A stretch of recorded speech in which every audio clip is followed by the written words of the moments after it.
ভাই আমার কিছু নাই ভাই আমার ঘরে কিছু নাই তো ঘরে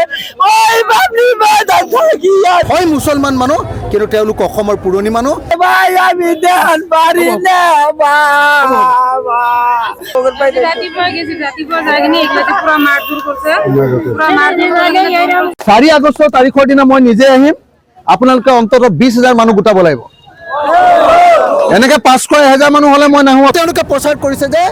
এই মুছলিম সংখ্যালঘু মানুহৰ ঘৰ ভাঙি দিলেহে বোলে অসমীয়া জাতিৰ অস্তিত্ব ৰক্ষা পৰিব অসমৰ ইতিহাসৰ আটাইতকৈ ট্ৰেজিক অধ্যায় এটা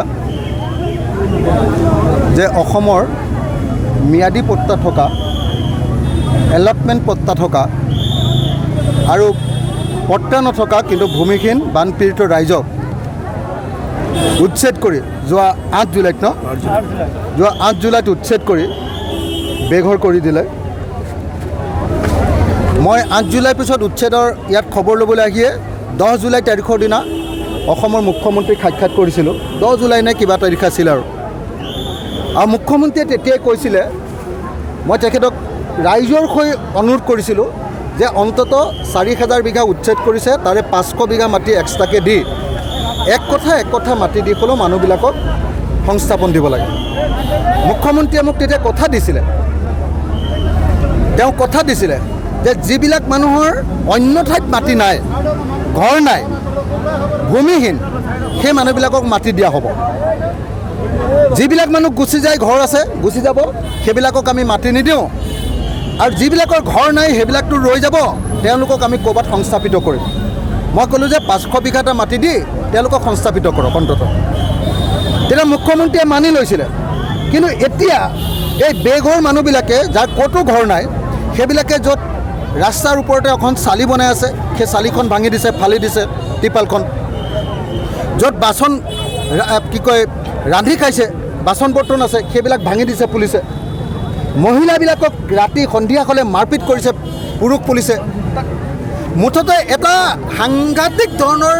মানৰ দিনৰ অত্যাচাৰৰ নিচিনা এটা অত্যাচাৰ চলাইছে এয়াই হ'ল হিমন্ত বিশ্ব শৰ্মা বিজেপিৰ অত্যাচাৰ অসমৰ সংখ্যালঘু ৰাইজৰ ওপৰত এই অত্যাচাৰ বেলেগ একো কাৰণ নাই দুটাই কাৰণ 1 নম্বৰ কাৰণটো হ'ল যে মুছলিম মানুহৰ ঘৰ ভাঙি দিলে হিন্দু মানুহে ভোট তেওঁলোকক বেছিকৈ দিব গতিকে ঘৰ ভাঙি দিয়াটো তেওঁলোকৰ এটা ৰাজনৈতিক অস্ত্ৰ ইলেকশ্যন জিকাৰ এটা অস্ত্ৰ আৰু 2 নম্বৰ কাৰণটো হ'ল আদানী আৰু আম্বানীক অসমৰ মাটি তেওঁলোকে চমজাই দিব খোজে আদানী আৰু আম্বানীৰ কাৰণে এই মাটি দিছে কোনো অসমৰ খিলঞ্জীয়া মানুহক মাটি দিবৰ কাৰণে এই মাটি উলিওৱা নাই কিন্তু তেওঁলোকে প্ৰচাৰ কৰিছে যে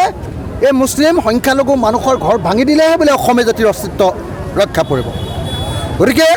আজি আপোনালোকে নিজে দেখিছে মানুহবিলাকে কেনেকৈ কান্দিছে মানে মোৰ আৰু আচলতে ক'বলৈ কোনো বাকী নাই এখন চৰকাৰে নিজৰ জনতাৰ ওপৰত স্বদেশী জনতাৰ ওপৰত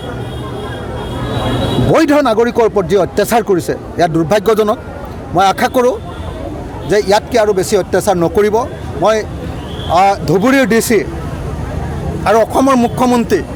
আৰু অসমৰ চিফ ছেক্ৰেটাৰীক আহ্বান জনাইছোঁ যাতে য'ত মানুহবিলাকে আশ্ৰয় লৈ আছে ৰাস্তাই পদূলিয়ে তেওঁলোকৰ টিপালবিলাক ভাঙি পেলোৱা নহয় ফালি পেলোৱা নহয় বাচন বৰ্তনক ভাঙি পেলোৱা বা লৈ যোৱা নহয় আৰু মানুহক যাতে মাৰপিট কৰি নাথাকে কাৰণ তেওঁলোক বেঘৰ তেওঁলোকৰ যাবলৈ ক'তো ঠাই নাই তেওঁলোক অসমৰ মানুহ তেওঁলোক অসমৰ পুৰণি মানুহ হয় মুছলমান মানুহ কিন্তু তেওঁলোক অসমৰ পুৰণি মানুহ যিবিলাকৰ বাহিৰৰ মানুহ নিশ্চয় গুচি গ'লহেঁতেন আৰু যিবিলাক মানুহৰ বেলেগ ঠাইত মাটি আছে তেওঁলোকো গুচি গ'লহেঁতেন কিন্তু এওঁলোকৰ নাই গতিকে মই চৰকাৰক অত্যাচাৰ নকৰিবৰ কাৰণে আহ্বান জনাইছোঁ অহা 30 তাৰিখৰ দিনা মই নিজে এই অঞ্চলৰ ৰাইজক লৈ এবাৰ চিফ ছেক্ৰেটাৰীক লগ ধৰিম অসমৰ মুখ্যমন্ত্ৰীয়ে চিফ ছেক্ৰেটাৰীলৈ মোৰ হাততে কিবা লিখি দি আছে আৰু অহা 4 তাৰিখৰ দিনা মই নিজেই বিলাসীপাৰলৈ আহিম ৰাইজক লগত লৈ DCক প্ৰশ্নটো সুধিম যে আচলতে মাটি দিয়াৰ কিবা ব্যৱস্থা কৰিছেনে নাই অহা 4 তাৰিখে এখন গণসমাৱেশ হ'ব আৰু তাত মই নিজেও অংশগ্ৰহণ কৰিম আৰু আজি যিবিলাক আন্দোলনৰ কাৰ্যসূচী গ্ৰহণ কৰি আছে এই আন্দোলন মই বন্ধ কৰিবৰ কাৰণে আন্দোলনকাৰীসকলক বিশেষকৈ আমাৰ কৃষক মুক্তিয়ে এই গোটেই আন্দোলনটোৰ নেতৃত্ব লৈ আছে কৃষক মুক্তি সংগ্ৰাম সমিতিক মই অনুৰোধ জনাইছোঁ তেওঁলোকে মোৰ অনুৰোধ ৰক্ষা কৰিম বুলি কৈছে আজিৰ পৰা এই কাৰ্যসূচী বন্ধ হ'ব এই আন্দোলন বন্ধ হ'ব অহা 30 জুলাই তাৰিখৰ দিনা আমি চিফ ছেক্ৰেটাৰীক লগ ধৰিম আৰু 4 আগষ্ট তাৰিখৰ দিনা আমি এক বিশাল গণসমাৱেশৰ কাৰ্যসূচী লৈ ডিচিক আমি সুধিম যে আমাক কেতিয়া মাতি দিয়া হ'ব। মই এইখিনি কথাই ক'লোঁ, ধন্যবাদ। আজি আমাৰ কাৰ্যসূচী 11 দিন। আজি অখিল গগৈ ডাঙৰীয়া আহি আমাক ক'লে যে আমাৰ আন্দোলন আজিৰ পৰা এইটো স্থগিত ৰাখিব লাগে। আমি অহা 4 আগষ্ট তাৰিখত আমি যদি আমাৰ দাবী তেওঁলোকে গ্ৰহণ নকৰে, মানি নলয়, অখিল গগৈ নিজে কৈছে যে অহা 4 আগষ্ট তাৰিখত আমি 20,000 পাব্লিক ৰাইজক লগত লৈ আমি বিলিচিপাৰা CDC কাৰ্যালয় ঘেৰাও কৰিম আৰু সেইদিনা আমাৰ প্ৰতিবাদ সাব্যস্ত কৰিম। গতিকে আজিৰ পৰা যিটো অখিল গগৈ আমাক উপদেশ দিলে আমি তেওঁক সন্মান জনাইছোঁ আৰু আজি কাৰ্যসূচী আৰু আজিৰ পৰা আমাৰ স্থগিত হ'ব। আমি 4 তাৰিখৰ পৰা আকৌ আৰম্ভ কৰিম। কি দাবীসমূহ আছিল? আমাৰ দাবী হৈছে যে চৰুৱা বাখৰাত সন্তোষ আৰু চিৰাকুটাৰ দৰিদ্ৰ ভূমিহীন নাগৰিক উচ্ছেদ কৰা হৈছে আৰু উচ্ছেদিত পৰিয়ালসকলক পুনৰ সংস্থাপন নিদিয়ালৈকে আমাৰ এই অনিষ্টকাল অৱস্থান ধৰ্মঘট কাৰ্যসূচী আমি চলাই আছিলোঁ। আমাৰ দাবী হ'ল যে যিমান দিনলৈকে চৰুৱা বাখৰাত সেই দুখীয়া উচ্ছেদিত মানুহক মাটি প্ৰদান কৰা নহ'ব, সেই 1200 পৰিয়ালক উচ্ছেদ কৰিছে, সেই 1200 পৰিয়ালক পুনৰ সংস্থাপন নিদিয়ালৈকে আমাৰ এই সংগ্ৰাম অব্যাহত থাকিব। আৰু আমি কৈছোঁ আমাক যদি তেওঁলোকে তাত থাকিবলৈ দিয়া নহয়, আমাক যদি তেওঁলোকে তাত জাগা দি নিদিয়ে, আমাক যদি মাটি নিদিয়ে, আমাক সংস্থাপন নিদিয়ে, নহ'লে আমি আদানী গ্ৰুপকো আমি চৰুৱা বাখৰাৰ পৰা ৰাইজে সেই আদানীক তাৰ পৰা উচ্ছেদ কৰিব, আমি কৰিব লাগিবই। কিছু ৰাখিলোঁ এটা কথা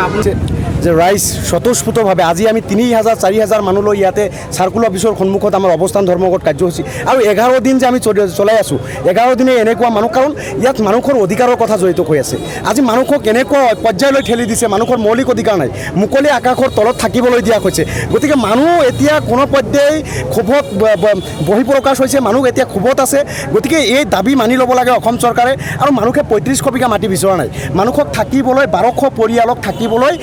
জীয়াই থাকিব ঘৰ এটা সাজি জীয়াই থাকিবলৈ 500 বিঘা মাটিহে আমি বিচাৰিছোঁ।